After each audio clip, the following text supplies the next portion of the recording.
pada saat saya birthday, saya coba undang dia.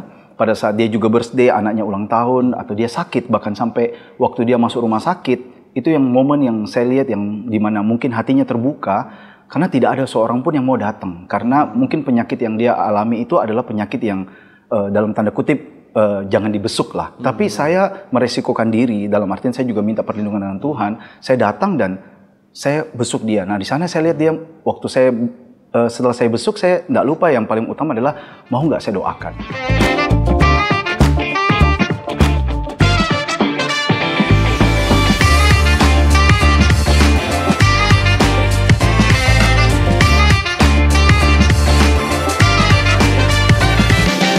Halo semua, welcome to Marketplace Wisdom bersama saya Fandi dan saya Mita. Dan kita masih ada di GMS Makassar. Iya benar sekali, kita masih di GMS Makassar. Apa yang mau kita bahas hari ini, Mita? Iya, jadi hari ini kok kita kedatangan narasumber yang luar biasa ya, kok ya. Jadi kita akan membahas tema gimana sih selama ini kita merasa kompetitor itu jadi lawan, ternyata menurut narasumber kita itu bisa jadi kawan kok. Wah, luar biasa sekali. Kita langsung perkenalkan kok narasumber kita, silakan. Halo, saya Fuji. Saya pelayanan di GMS sebagai seorang coach dan juga sebagai worship leader yang hari ini dipercayakan di wilayah Makassar. Seperti bisnisnya seperti apa, Bro? Saya ada di dalam bidang bisnis distribusi bahan bangunan, khusus untuk wilayah Makassar dan sekitarnya, kok. Jadi tipe cowok materialistis itu, yang bergerak di bidang bahan-bahan material. Bahan-bahan material, tapi tentunya tidak materialistis. Iya. Tadi menarik sekali ya, kok ya. Tema kita kan tentang kompetitor. Menurut Koko sendiri itu apa sih kompetitor itu? Ya, terkadang kita berpikir kompetitor itu adalah sesuatu yang harus kita matikan atau kita shutdown. Kalau bisa, gue yang hidup, lu jangan hidup. Nah, tetapi ada satu momen di mana Tuhan ajarkan saya bahwa kompetitor itu sebenarnya bukan hanya musuh, bukan hanya lawan, tetapi bahkan bisa jadikan kawan. Pada saat kamu berkawan dengan kompetitor, sebenarnya banyak sekali keuntungan yang kita bisa dapatkan. Seperti itu. Langsung ke ini aja ya, praktisnya gitu ya, karena ini butuh waktu untuk mencerna. Yang namanya kompetisi kan, kompetitor kata dasarnya adalah kompetisi. Kompetisi berarti ya lu gua gitu ya, tapi kita masing-masing saling bersaing gitu ya. Memang di satu sisi ada persaingan yang sehat, satu sisi ada persaingan yang sampai mati-matiin itu. Seperti itu. Tapi nah sekarang gimana? Konsep kompetisi ternyata bisa menjadi sinergi gitu ya. Nah, jadi awalnya itu waktu saya melihat peluang seperti itu, saya coba untuk menjalin hubungan dengan kompetitor saya. Ya pasti awalnya pasti sulit. Mereka biasanya tidak mau untuk bertemu atau tidak mau untuk mengangkat telepon. Tetapi saya berdoa, maksudnya saya minta sama Tuhan, ciptakanlah waktu buat saya. Ciptakan timing di mana saya bisa bertemu dengan orang ini, entah di tempat yang seperti apa. Saya percaya itu datangnya dari Tuhan. Dan tiba-tiba satu saat itu kompetitor saya ini ada beberapa ya sebenarnya, tapi ada yang paling dekat itu adalah yang satu. Ada yang satu ini dia akhirnya ada dalam kondisi kedukaan. Seperti itu, dan saya berusaha untuk datang ke tempatnya seperti itu. Di tempat kedukaannya saya datang untuk bersimpati gitu ya. Terus setelah waktu saya datang pertama kali mungkin dia kaget karena kok seorang kompetitor tapi mau datang dan menyatakan simpati. Nah dari sanalah mulai hubungan berlanjut. Pada saat saya birthday, saya coba undang dia. Pada saat dia juga birthday, anaknya ulang tahun atau dia sakit, bahkan sampai waktu dia masuk rumah sakit, itu yang momen yang saya lihat yang dimana mungkin hatinya terbuka, karena tidak ada seorang pun yang mau datang. Karena mungkin penyakit yang dia alami itu adalah penyakit yang dalam tanda kutip jangan dibesuk lah. Tapi saya meresikokan diri, dalam artian saya juga minta perlindungan dengan Tuhan. Saya datang dan saya besuk dia. Nah di sana saya lihat dia, waktu saya setelah saya besuk, saya tidak lupa yang paling utama adalah mau nggak saya doakan. Seperti itu. Dan waktu saya doakan, saya lihat dia menitikan air mata dan akhirnya setelah itu hubungan kami jadinya lebih bagus. Seperti itu. Jadi ada apa-apa kita kadang saling sharing. Padahal ini sebenarnya head to head. Barangnya sama, harganya juga mirip-mirip, dan pabrik yang kami ambil juga pabrik yang sama. Supplier yang sama. Supplier yang sama. Seperti itu. Nah, apa yang mendasari Anda untuk gitu menjadikan kompetitor sebagai kawan? Maksudnya gini, Ya kembali lagi ya, kita ibarat pertandingan gitu ya. Ya. Fokus kita kan harusnya ke depan, gitu. Tapi malah melihat ke samping gitu, terus merangkul dia gitu ya, terus berinteraksi dengan dia gitu. Nah ini kan satu value yang unik. Kembali lagi, apa yang memotivasi Anda? Apakah Tuhan say something atau Anda melihat satu value dalam Alkitab atau seperti apa? Saya terinspirasi pada saat Tuhan Yesus itu proses waktu dia menuju ke Kalvari. Saya melihat bahwa orang-orang yang dulu support dalam tanda kutip mengeluh-eluhkan dia, mengagung-agungkan dia. Terus setelah kejadian dia harus memikul salib, itu saya melihat mereka pada menjauh. Mereka malah menghina, bahkan istilahnya bahkan tidak jarang yang mungkin saya punya satu lihat kayak, maksudnya penglihatan kayak dia itu meludahi dan segala macam. Tapi apa yang dilakukan Tuhan Yesus itu adalah dia betul-betul merasa kayak ini tugas yang saya harus emban sebagai anak ya. Dan akhirnya saya melihat, loh kalau Tuhan aja bisa punya hati seperti itu. Nah kita ini anak-anaknya, kita anak-anaknya, dan kita harus mencerminkan apa yang Tuhan Yesus sendiri lakukan. Dan saya berusaha untuk apa ya yang saya bisa buat, karena setiap kali dan Mita, kita selalu kalau kompetitor itu selalu pikirannya itu satu, bagaimana caranya kita bisa lebih dari dia. Tetapi hari itu kayaknya Tuhan ajar, kenapa kamu tidak ajak mereka untuk bersama-sama membangun brand ini, dan brand ini semakin besar, dan istilahnya kamu malah mendapatkan profit yang lebih banyak lagi bersama-sama, karena dengan kompetitor kalian bisa bersama-sama, itu berarti kita banyak value-nya sebenarnya kok. Yang pertama, kita bisa kurang lebih menyamakan harga. Jadi mungkin dari segi strategi harga juga kita juga menang. Dari strategi misalnya ada kompetitor yang lain yang mungkin brandnya berbeda tetapi produk kegunaannya sama, manfaatnya sama. Itu akhirnya kita juga bisa sama-sama gimana kita bisa bertukar pikiran. Gimana nih kalau kita ada satu produk yang baru, mereknya, brandnya lain, tetapi kegunaannya sama. Ini gimana caranya supaya kita bisa sama-sama menyiasati? Karena kan kalau 2 orang atau 3 orang berpikir itu jauh lebih bagus daripada kita sendiri kok. Ya kayak gitu sih. Berarti Koko selama ini membangun hubungan itu bukan hanya ke satu kompetitor saja, tapi ada beberapa kompetitor seperti itu ya? So far ini yang berjalan dengan baik ini 2 kompetitor. Jadi bertiga ya? Bertiga dengan saya. Jadi kita sama-sama bisa jalan, bisa saling tukar pikiran, bahkan kadang malah kalau ada masalah di supplier itu bisa kita sama-sama rembukan dan kita cari jalan keluar bersama. Jadi saya rasa jadi malah lebih indah kok dibandingkan kita gontok-gontokan seperti itu. Nah proses pertama yang terjadi kan pasti ada kecurigaan, pasti ya ini kenapa ini Fuji mau kesini, ada apa maksudnya, ada udang di balik batu, mau curi ide gitu ya, atau mau ambil anak buah saya, orang kepercayaan saya atau gimana gitu. Seperti itu. Nah itu gimana? Apakah sempat terlontar juga? Iya, itu pasti kok. Jadi waktu saya ingat sekali waktu pertama kali kami ketemu untuk ngobrol-ngobrol sambil ngopi, itu dia banyak bertanya ke saya. Jadi tergantung saya berpikir seperti ini. Ya saya pengen buka diri saya. Saya kasih tahu apa adanya kok. Saya sampai bilang, misalnya dia tanya, kamu itu di luar jual segini ya? Saya bilang, oh sorry salah, saya jualnya sekian. Oh kok bisa orang lain bilang seperti ini? Saya tunjukkan buktinya kok. Jadi saya membangun trust ke mereka.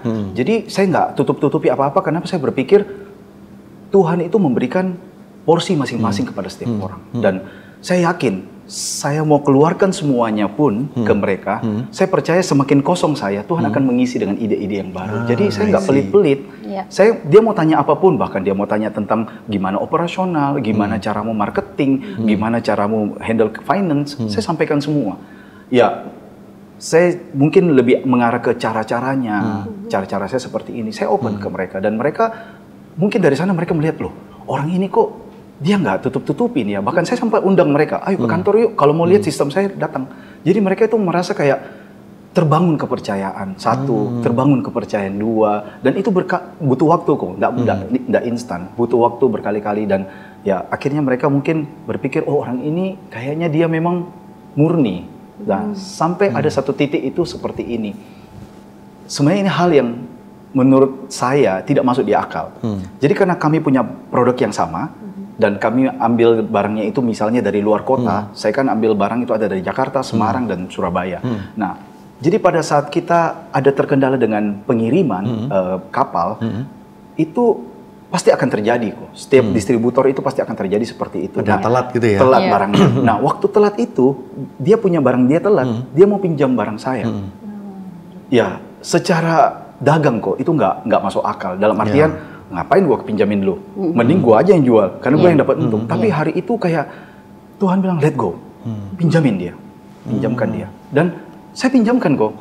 Dia bilang, saya pinjam ya, barang saya kira-kira 3-4 hari lagi baru masuk. Saya bilang, oke. Dia kaget.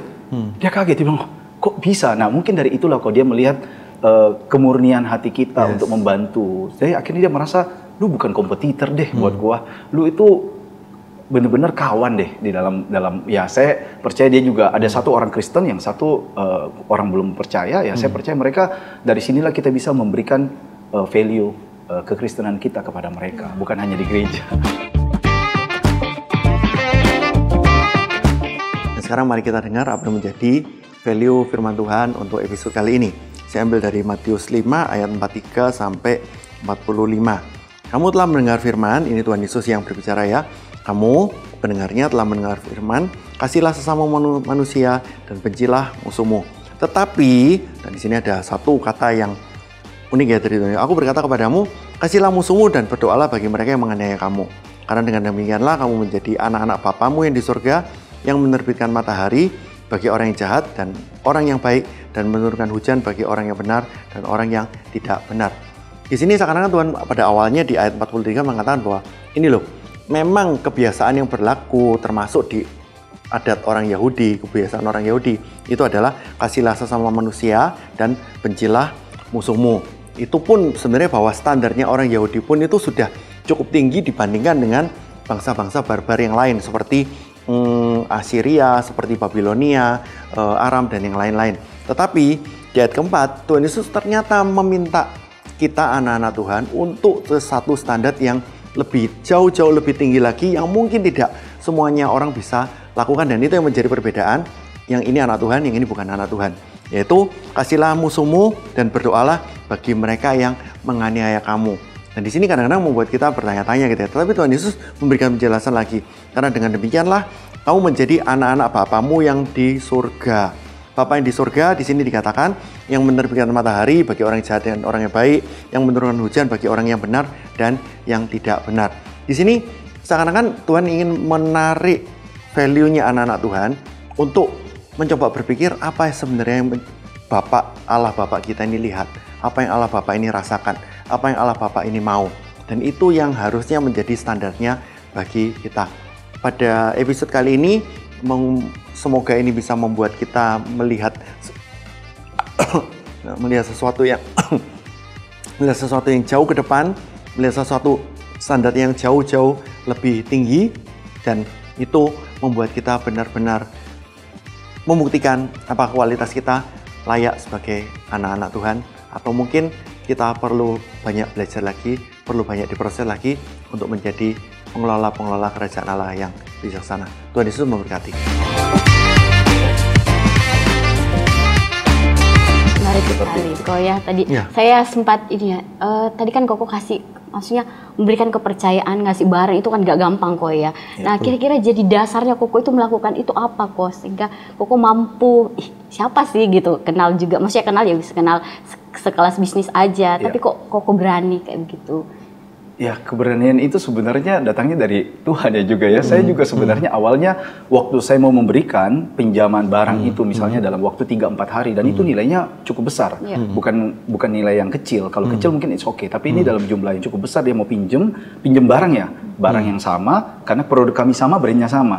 Nah, banyak orang yang menentang, termasuk operasional saya. Kaget, loh kok bisa? Kok ngapain Koko mau pinjemin mereka? Kok Bapak mau kasih ke dia? Dan lebih luar biasanya lagi, saya antarkan ke tempatnya dia. Karena saya berpikir, ya saya mau lakukan yang terbaik dan saya memang open sama mereka. Nah, ya kalau tadi Mita tanya, ya saya juga mungkin itu hikmat ya dari Tuhan ya. Jadi mungkin bagi dunia itu konyol, tapi bagi saya itu adalah suatu pleasure, suatu kesenangan di dalam Tuhan bisa melayani dia seperti itu.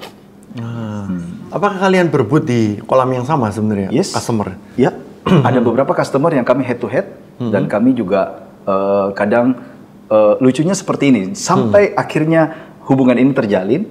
Terkadang kan ada beberapa tim, namanya kan customer, kadang dia ngomong, oh si A kasih saya sekian, si B kasih saya sekian, si C itu enak banget kok sekarang kita tinggal kita angkat call, telepon, sungguhan kamu kasih harga sekian, katanya marketing kamu harga sekian, oh iya saya memang benar kasih harga sekian karena posisi ini saya ada kelebihan stok dan saya bikin promo, jadi kalau kamu mau bikin promo silahkan, jadinya enak kok, jadi tidak ada.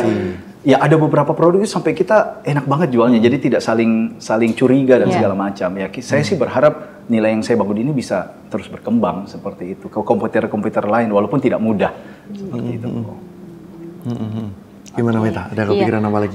Ini loh, maksudnya selama Koko menjalin hubungan dengan kompetitor, ada nggak hal-hal yang aduh kayaknya ini harus di-cut sekian, batasannya itu loh, batasan sekian yang harus saya memberikan kepada trust kepada kompetitor saya, seperti itu gimana tuh kok? Ya kalau itu pasti ya ada beberapa batasan dan kan yang tadi saya bilang dia pinjem barang ataupun sebaliknya, terkadang tadi saya bilang kan kompetitor yang pinjem barang saya, nah dengan kejadian seperti yang lalu itu akhirnya ada beberapa timing saat juga saya kekurangan barang juga dan pada saat itu saya juga berusaha untuk meminjam ke dia dan dia juga open ke saya, dia juga kasih, jadi saya mungkin karena kita memulai duluan ya kok ya, jadi akhirnya dia malah memberikan seperti itu, bilang oh ya enggak apa-apa kalau kamu pakai juga silakan. Nah itu kan bagi saya waktu saya memberikan awalnya, saya tidak ada berharap seperti ini kok. Maksudnya tidak ada timbal balik gitu ya. Mau timbal balik, tetapi namanya pelayaran dan segala macam itu kan di luar kuasanya kita, kapal dan segala macam itu. Terkadang kita sudah jadwal sedemikian rupa, tetapi kan tetap Tuhan yang menentukan kapan sampainya. Dan akhirnya terkadang pada saat kami juga butuh, ya kami coba untuk deliver itu dan dia ternyata mau kasih. Bahkan pernah secara tidak langsung itu saya tidak minta sebenarnya, cuman pas kami ketemu, terus dia tanya, loh kok katanya barangmu kosong ya? Memang gitu, iya barang saya kosong, lagi kosong. Sempat kapan hari itu waktu cuaca jelek, 1 minggu lebih itu barang saya kosong. Kebetulan kami ketemu di mall dan cerita-cerita, saya dengar-dengar dari toko yang satu, barang kamu kosong ya? Saya bilang, iya kosong. Oh, enggak apa-apa kalau mau pinjam barang saya pinjam aja. Loh, saya kaget, serius? Iya. Jadi itu bukan saya awal pertama terjadi itu karena dia yang men-offer juga ke saya seperti itu. Saya pikir wow, Tuhan itu luar biasa ya. Nah, ternyata bukan hanya barang minta dan maksudnya bukan hanya karena barang aja yang pinjam meminjam. Satu kesaksian yang baru-baru terjadi ini baru berapa minggu yang lalu, baru minggu lalu. Waktu saya harus bawa orang tua saya ke luar negeri untuk berobat dan ada satu kejadian di mana mobil saya itu bannya gembos, jadi bocor, terus sudah diganti ban serep dan bocor lagi, jadi udah nggak ada apa-apa dan itu sudah jam 6 sore, jam 6 ya, jam 5 jam 6 sore dan posisinya itu kurang lebih 4 jam sampai 5 jam dari Makassar. Ya itu jujur hari itu saya betul-betul di posisi yang cukup berat dan saya nggak tahu mau minta tolong siapa, karena di sana kondisi sudah tutup semua, ngeban apa itu dan dia ada di tengah-tengah persawahan, jadi bukan di kota tetapi di perbatasan lah seperti itu kok, jadi nggak ada apa-apa sebenarnya, bahkan masih hutan-hutan kiri kanannya. Saya itu sampai bingung, saya mau seperti apa di jam seperti itu dan kebetulan saya minta tolong ke beberapa orang, ada nggak yang punya ban serep yang sama dengan mobil saya seperti itu, dan ternyata semua ada, tapi nggak bisa karena udah jam 6. Dia pikir, wah sorry saya udah tutup, saya udah nggak bisa bantu. Dan wah saya ini udah kondisi lagi urus papa mama dan mesti konsentrasi ke sini, anak-anak dan segala macam. Tiba-tiba Roh Kudus kayak ingatkan, kayak secara acak aja tiba-tiba saya bilang coba tanya orang ini. Saya telepon, saya tanya, saya bilang bro sorry, saya ganggu malam-malam. Itu saya ingat sekali posisi sudah jam 6:30. Ada beberapa orang juga saya tanya sih sebenarnya, tapi tiba-tiba kayak Tuhan ingatkan, tanya orang ini juga. Saya tanya. Dia sampai bilang, dia tidak ABCD kok, dia langsung cuma bilang, oke, sekarang segera ke gudang, ada orang saya suruh kembali ke gudang, bukakan kamu pintu, ambil ban mobil saya, bawa ke sana. I'm quite surprised kok, dan maksudnya, ini orang nggak masuk akal gitu kok. Ini Tuhan bekerja ini, saya percaya ayat yang Tuhan katakan itu di Mazmur 23, Tuhan akan menyediakan hidangan di depan lawan-lawanku, pialaku penuh, dipenuhi oleh Tuhan. Itu seperti it happen gitu loh kok. Kayak wow, saya sampai saling memandang ke orang tua saya di ruang tunggu rumah sakit. Saya sampai bilang, kok bisa ya Mama ya? Kok bisa ya Pak ya? Maksudnya benar-benar Tuhan itu bekerja luar biasa pada saat kita lebih dulu membuka hatinya, kita terbuka kepada kompetitornya kita. Jadi yang bantu saya itu malah orang ini kok. Aneh. Aneh, saya sampai hari ini nih kesaksian benar-benar baru minggu lalu. Saya sampai kadang berpikir, nggak mungkin ini. Ini memang khusus kesaksian mungkin disediakan buat acara ini. Itu namanya edisi spesial ya. Ya, seperti itu. Saya kadang bertanya-tanya, apakah kalau misalnya ternyata kompetitor tidak bantu pun gitu ya, apakah tetap Anda akan melakukan hal yang sama? Sama kok. Jadi untuk brand satu produk kami ini ada 5 distributor yang dipercayakan di Makassar. Saya hanya bisa membangun 3 orang dengan saya. 2 ini memang betul-betul dia nggak mau membuka diri. Nggak apa-apa. Tapi ada saat dimana pernah ada satu lagi kompetitor ini, dia kebetulan anak Tuhan juga. Waktu dia kekurangan barang pun, dia mungkin karena dia dengar ya, dia berusaha datang ke saya dan meminjam, dan saya pinjamkan kok. Saya kasih, saya dengan open, saya bilang oke, silakan.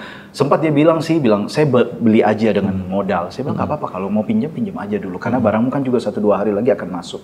Jadi ya inilah yang saya bangun beberapa saat ini kok, dan ya bertahun-tahun sih tidak langsung seperti itu. Jadi teman-teman kita bisa lihat standar anak Tuhan itu ya seperti ini gitu ya, bahwa kalaupun orang lain tidak membalas kebaikan kita, ya kita tetap akan berbuat baik, mengasihi mereka, kita yang menjadi berkat karena Tuhan yang sudah terlebih dahulu melayani kita. Seperti itu. Saya sangat terberkati dengan kesaksiannya. Kita semua sangat-sangat terberkati. Saya yakin semua jemaat juga pasti akan sangat-sangat terberkati. Tapi bukankah itu yang menjadi standar tuntutan Tuhan untuk kita semua gitu ya? Bahwa kita masing-masing ya tetap harus berbuat baik. Karena Tuhan sudah terlebih dahulu berbuat baik sama kita. Gitu. Mungkin kok untuk closing statementnya mungkin bisa nanti Koko bagikan ke teman-teman gimana sih prinsip-prinsip Koko ketika membangun hubungan dengan kompetitor. Ya, sebagai satu kesimpulan gitu ya, berapa poin gitu. Kalau yang pertama sih saya belajar satu, pada saat Tuhan sudah penuhi kita, Tuhan sayang sama kita, Tuhan selamatkan kita. Tuhan hanya ingin kita itu jadi anaknya, mencerminkan Tuhan. Jadi poin pertama itu ya cerminkanlah Tuhan dalam pekerjaanmu. Jangan kita melayani di gereja, walaupun saya tahu sulit, tidak mudah, tetapi saya percaya Tuhan akan find the way, Tuhan akan bukakan jalan di mana kita akan bisa melihat kita harus mencerminkan Tuhan dalam pekerjaannya kita. Terus yang kedua, ya kasihlah musuhmu. Itu yang paling pertama, harus punya kasih dulu. Kalau nggak punya kasih ya nggak bisa. Jangan hanya karena orang berbuat baik, kita bisa baik. Itu mudah. Tuhan bilang gimana dengan musuh-musuhmu? Di Alkitab pun dikatakan, kasihlah musuh-musuhmu juga. Dan itu yang saya pegang. Dan yang ketiga, jangan takut kehilangan berkat. Kenapa? Karena berkat itu datangnya dari Tuhan. Bagi saya melayani, saya lakukan segala sesuatunya karena saya mengasihi Tuhan. Dan Tuhan katakan, carilah dahulu kerajaan Allah dan semuanya akan ditambahkan padamu. Bagi saya, ditambahkan itu bukan berkat. Tetapi yang ditambahkan itu kayak penyertaan, perlindungan, pengcoveran. Kayak kemarin saya pergi, karena saya tahu, saya sebelum pergi pun saya pelayanan dulu. Sebelum saya pergi, saya sempatkan dulu atur jadwal supaya saya melayani dulu. Saya tidak skip pelayanan saya dan saya berangkat. Dan puji Tuhan, maksudnya Tuhan juga melihat itu. Tuhan cover. Bisanya Tuhan memberikan pertolongan dari pesaing. Bahkan orang-orang terdekat pun mungkin mereka mau bantu, tetapi timingnya nggak tepat kok. Bukan mereka nggak mau bantu, tapi timingnya nggak tepat. Malah musuh dalam tanda kutip, pesaing yang membuka diri dengan sangat mudah, sangat open dan memberikan itu. Saya rasa itu sih. Gitu. Ya, puji Tuhan. Sekarang kita minta untuk Bro Boji bisa doakan teman-teman yang juga lagi struggle gitu ya, mau hendak menegakkan prinsip dalam bisnisnya, hendak menegakkan apa yang menjadi value-value firman Tuhan, yang mungkin terkendala satu dan yang lain hal, itu tolong bisa didoakan. Boleh. Kita berdoa sama-sama. Mari kita berdoa bersama-sama.